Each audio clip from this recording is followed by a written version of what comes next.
नमस्कार। राष्ट्र को समर्पित ओटीटी इंडिया में आपका स्वागत है। मैं हूं आपके साथ अरशद। आजादी एक सिर्फ शब्द नहीं बल्कि भावना है। एक ऐसी भावना जो हमें हमारे वीर स्वतंत्रता सेनानियों की याद दिलाता है। आजादी के लिए कई घरों के चिराग बलि देवी पर निसार हो गए। आज आजादी के दीवानों की कहानियां कितनों की जुबानी और कितनों की जिंदगानी बन चुकी है। तो आइए याद करते हैं उन वीरों और वीरांगनाओं को जिन्होंने देश की मिट्टी के लिए अपनी जान कुर्बान कर दी। आजादी की 75वीं वर्षगांठ पर हम बात करेंगे उन क्रांति वीरों की जिन्होंने आजादी के आंदोलन में अहम भूमिका निभाई। जैसे आजादी के आंदोलन की शुरुआत साल 1857 से मानी जाती है। हम भी इस कहानी की शुरुआत 1857 की क्रांति के नायक मंगल पांडे से कर रहे हैं। मंगल पांडे एक ऐसा नाम जिसने आजादी की लौ चलाई। मंगल पांडे ने ब्रिटिश हुकूमत के खिलाफ आजादी का ऐसा बिगुल बजाया कि इतिहास के पन्ने आज भी उनके देश प्रेम की गवाही देते हैं। मंगल पांडे के विद्रोह की शुरुआत एक बंदूक की वजह से हुई। एक ऐसी बंदूक जिसकी गोलियां भारतीय क्रांतिकारियों के लिए सीने में छलनी करती हुई और बाद में इसका आधार धर्म बन गया।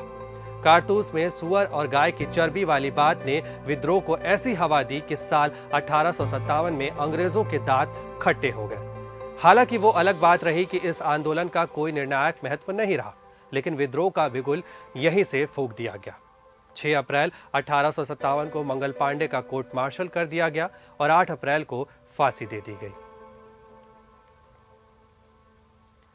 भारतीय स्वतंत्रता संग्राम का यह वह दौर था जब इस संग्राम के पहले नायक बने मंगल पांडे ने साल 1857 में विद्रोह का बिगुल बजाया था। उसी समय एक और रणबांकुरे थे जिनकी वीर गाथा आज भी लोगों के लिए प्रेरणा का काम करती है, और वो थे वीर कुंवर सिंह।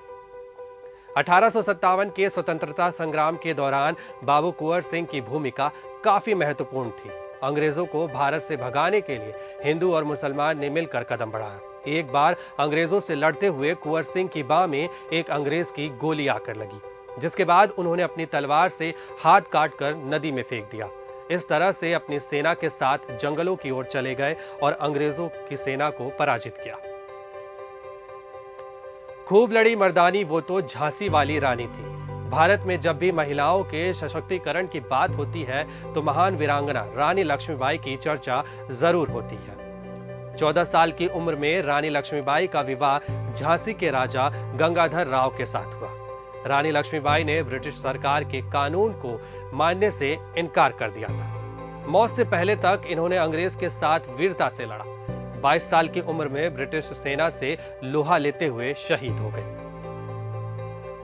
सन 1989 में पश्चिम बंगाल के एक छोटे से गांव से निकला बहादुर नौजवान खुदीराम बोस, जिसे 18 साल की उम्र में फांसी दे दी गई। खुदीराम बोस के मन में देश की आजादी को लेकर इतना जुनून था कि स्कूल की पढ़ाई को छोड़कर मुक्ति आंदोलन में शामिल हो गए थे। खुदीराम बोस का जन्म 3 दिसंबर 1989 को पश्चिम बंगाल के मिदनापुर जिले के बहुवैनी गांव में हुआ था।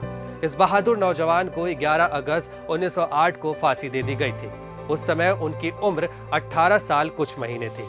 अंग्रेज सरकार उनकी निडरता और वीरता से इस कदर आतंकित थे कि उनकी कम उम्र के बावजूद उन्हें फांसी की सजा सुनाई गई। इस फैसले के बाद क्रांतिकारी खुदीराम बोस हाथ में गीता लेकर खुशी खुशी फांसी पर चढ़ गए। इनकलाब जिंदाबाद एक ऐसा नारा जो आज हर एक देशवासियों की जबान पर रहता है। भगत सिंह स्वतंत्रता संग्राम के ऐसे सिपाही जिनका जिक्र आते ही शरीर में देशभक्ति के जोश से रोंगटे खड़े हो जाते हैं। भगत सिंह का नाम तब तक अधूरा है जब तक सुखदेव और राजगुरु का नाम ना लिया जाए। 13 अप्रैल 1919 को जलियांवाला बाग हत्याकांड ने भगत सिंह के बाल मन पर बड़ा गहरा प्रभाव डाला था। चंद्रशेखर आजाद और पार्टी के अन्य सदस्यों के साथ मिलकर भगत सिंह ने देश की आजादी के लिए अभूतपूर्व साहस के साथ शक्तिशाली ब्रिटिश सरकार का मुकाबला किया। लाहौर में सैंडर्स की हत्या और उसके बाद सेंट्रल असेंबली में बम फेंककर ब्रिटिश साम्राज्य के विरुद्ध खुले विद्रोह को बुलंदी प्रदान की। भगत सिंह, सुखदेव और राजगुरु को फांसी सेंट्रल असेंबली में बम फेंकने के आरोप में दी गई थी। चंद्रशेखर आजाद, इस नाम में ही आजादी की वो भावना थी जो अंग्रेजी हुकूमत से छुटकारा पाना चाहती थी।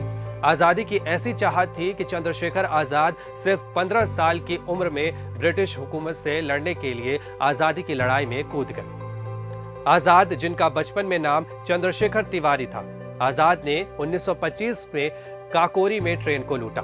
इस दौरान उनकी मुलाकात भगत सिंह और सुखदेव से हुई। 27 फरवरी 1931 को आजाद जब सुखदेव से मिलने इलाहाबाद पहुंचे तो पुलिस ने उन्हें घेर लिया। आजाद ने 3 पुलिस वालों को मार डाला और फिर खुद को गोली मार ली। इस तरह भारत मां का यह सपूत हमेशा आजाद रहा, क्योंकि उन्होंने खुद से वादा किया था कि वो कभी भी अंग्रेजी हुकूमत के हाथों नहीं पकड़े जाएंगे। महात्मा गांधी, जिन्होंने सत्याग्रह, शांति और अहिंसा के रास्तों पर चलते हुए अंग्रेजों को भारत छोड़ने पर मजबूर कर दिया। इसके बाद से इतिहास में उनके जैसा कोई क्रांतिकारी नजर नहीं आया।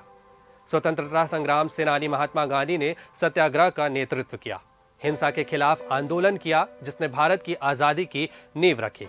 उनके जीवन भर की गतिविधियों में किसानों, मजदूरों के खिलाफ भूमि, कर और भेदभाव का विरोध करना शामिल है। वो अपने जीवन के अंत तक लड़ते रहे। महात्मा गांधी ने साबित किया कि हिंसा पर चलकर कोई भी जंग नहीं जीती जा सकती है। गांधी जी आज भी युवाओं के लिए प्रेरणा बने हुए हैं। पंडित जवाहरलाल नेहरू एक बैरिस्टर और भारतीय राजनीति का प्रमुख चेहरा, जिन्होंने आजादी के लिए 35 साल तक लड़ाई लड़ी और तकरीबन 9 साल जेल भी गए। आजाद भारत के पहले प्रधानमंत्री के रूप में पंडित जवाहरलाल नेहरू देश के पहले प्रधानमंत्री बने। उन्हें आधुनिक भारत के वास्तुकार के नाम से भी जाना जाता है। वो भारतीय स्वतंत्रता के लिए महात्मा गांधी के साथ संपूर्ण ताकत से लड़े, असहयोग आंदोलन का हिस्सा रहे। जवाहरलाल नेहरू को चाचा नेहरू और पंडित जी के नाम से भी बुलाया जाता है। आजादी की लड़ाई का इतिहास क्रांतिकारियों के विविध साहसिक कारनामों से भरा पड़ा है और ऐसे ही एक वीर सेनानी थे लाला लाजपत राय, जिन्होंने देश के लिए अपनी जान न्यौछावर कर दी। 28 जनवरी 1865 को पंजाब के फिरोजपुर जिले के धुड़ीके गांव में पैदा हुए लाला लाजपत राय ने स्वतंत्रता की लड़ाई में अहम योगदान दिया था। वे कांग्रेस के गर्म दल के अहम नेता थे और उन्होंने आजादी को हमेशा उग्र रवैये अपनाने की हिमायत की। 1928 में साइमन कमीशन का विरोध करने पर अंग्रेजों की लाठियों से आई गंभीर चोटों के बाद उनकी मौत हुई और उन्हीं की मौत का बदला लेने के लिए भगत सिंह ने सैंडर्स की हत्या कर दी थी। समाज सुधारक और स्वतंत्रता सेनानी बाल गंगाधर तिलक एकमात्र ऐसे नेता जिन्होंने भारत में पूर्ण स्वराज की मांग उठाई। स्वतंत्रता आंदोलन के दौरान उनके नारे स्वराज मेरा जन्मसिद्ध अधिकार है और मैं इसे लेकर रहूंगा ने लाखों भारतीयों को प्रेरित किया, जिसके बाद ब्रिटिश अधिकारियों ने उन्हें अशांति का जनक यानी कि फादर ऑफ द अनरेस्ट कहा। केसरी में प्रकाशित उनके आलोकों से पता चलता है कि वो कई बार जेल गए थे। लोकमान्य तिलक ने जन जागृति का कार्यक्रम पूरा करने के लिए महाराष्ट्र में गणेश उत्सव और शिवाजी उत्सव सप्ताह भर मनाना शुरू किया था। इन त्योहारों के माध्यम से जनता में देश प्रेम और अंग्रेजों के अन्यायों के खिलाफ संघर्ष का साहस भरा गया। मैडम कामा भारतीय मूल की पारसी नागरिक, जिन्होंने लंदन, जर्मनी और अमेरिका का भ्रमण कर भारत की स्वतंत्रता के पक्ष में माहौल बनाया और आजादी की जंग में अहम रोल निभाया। श्रीमती बीगाजी रुस्तम कामा जर्मनी के स्टटगार्ट नगर में 22 अगस्त 1907 में हुई 7वीं अंतर्राष्ट्रीय कांग्रेस में भारत का प्रथम तिरंगा राष्ट्रध्वज फहराने के लिए मशहूर है। उस समय तिरंगा वैसा नहीं था जैसा आज है। मैडम बीगाजी कामा ने वंदे मातरम अंकित भारत का पहला तिरंगा राष्ट्रध्वज फहराकर अंग्रेजों को कड़ी चुनौती दी। एनी बेसेंट एक ऐसा नाम जो पैदा तो विदेश में हुई लेकिन दिल से थी हिंदुस्तानी। भारत को आजाद कराने के संघर्ष के दौरान एनी बेसेंट का अहम योगदान रहा है। बेसेंट साल 1917 में भारतीय राष्ट्रीय कांग्रेस की अध्यक्ष बनी। पहले विश्व युद्ध के दौरान साल 1914 में एनी ने साप्ताहिक समाचार पत्र कॉमनवेल्थ की स्थापना की। इस साल उन्होंने मद्रास स्टैंडर्ड को खरीदकर उसे न्यू इंडिया नाम दिया। बेहद खुले विचारों वाली एनी बेसेंट हर बुराई के खिलाफ खुलकर आवाज उठाती थी। वह लंदन में लंबे समय तक सामाजिक गतिविधियों से जुड़ी रही। 16 साल की उम्र में अपनी पढ़ाई छोड़कर आजादी की लड़ाई में शामिल होने वाले लाल बहादुर शास्त्री महात्मा गांधी से प्रभावित हुए थे। वो महात्मा गांधी द्वारा भारत में ब्रिटिश शासन के समर्थन के लिए भारतीय राजकुमारों की निंदा से बहुत प्रभावित हुए थे। 1930 में महात्मा गांधी ने दांडी में समुद्र तट पर मार्च किया और शाही नमक कानून को तोड़ा। इस सांकेतिक विरोध के बाद पूरे देश में विद्रोह की ज्वाला धधक उठी। लाला बहादुर शास्त्री ने ज्वलनशील ऊर्जा के साथ आजादी के संघर्ष में खुद को झोंक दिया। उन्होंने कई विद्रोही अभियानों का नेतृत्व किया और कुल 7 साल ब्रिटिश जेलों में बिताए। इस संघर्ष की आग ने उन्हें ऐसा तपाया कि वे और परिवार को भी भूलते गए। दलितों के मसीहा के रूप में जाने जाने वाले बाबा साहेब अंबेडकर की आज़ादी में अहम योगदान रहा है। चाहे वो दलितों को हक दिलाने की बात हो या फिर पूना पैक्ट का जिक्र हो, इसमें अंबेडकर का नाम आ ही जाता है।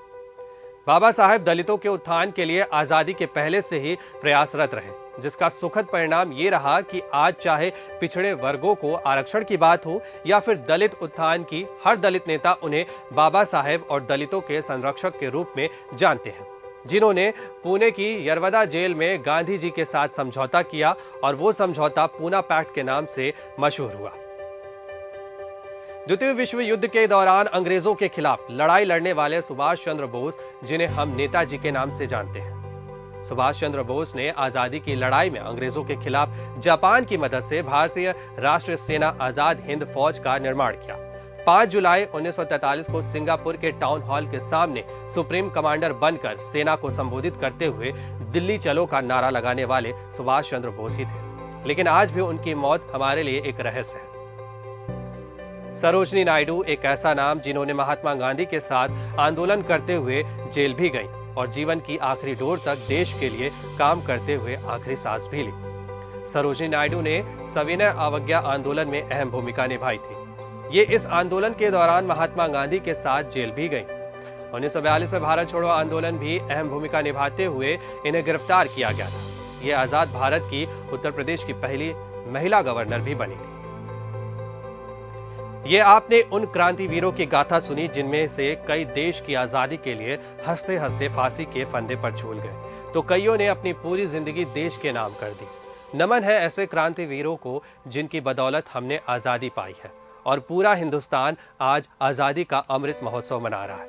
कहानी स्वतंत्रता सेनानियों के इस कड़ी में सिर्फ इतना ही। आप देखते रहिए OTT इंडिया, रग रग में हिंदुस्तान।